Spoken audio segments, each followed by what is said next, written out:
खूप दिवसांनी काही ट्राय करते, जर चुकलं काही असेल किंवा काही वेगळं वाटत असेल तर सांभाळून घ्या. एक कविता लिहिली होती मनसंवाद म्हणून. खूप दिवसांनी आज बोलावंसं वाटलं, मनाच्या बंद कप्प्याचं दार आज खोलावंसं वाटलं.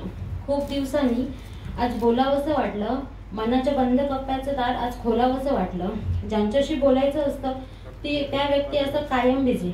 ज्यांच्याशी बोलायचं असतं त्या व्यक्ती असं कायम बिझी. नाहीतर काहीतरी वेगळंच होतं आणि मनातलं सगळं होऊन जातं फ्रीजी.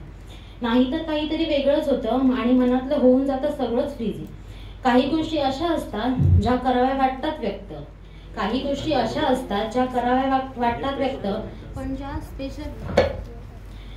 ज्या स्पेशलला सांगायच्या असतात त्या व्यक्ती मात्र कायमच व्यस्त.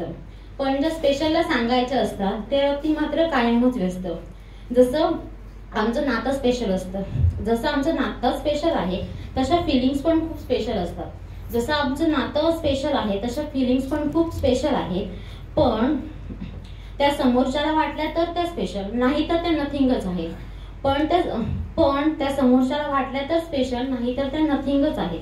ज्याच्या त्याच्या फिलिंग्सची किंमत ज्याला त्यालाच समजते हो. ज्याच्या त्याच्या फिलिंग्सची किंमत ज्याला त्याला समजते. पण समजून घेतलं तर समजणं शक्य आहे. खूप गोष्टी आहेत बोलायच्या. पण मनापासून ऐकलं आणि समजून घेतलं पाहिजे फक्त. नाहीतर कदाचित मनातला हा कप्पा कदाचित कायमसाठी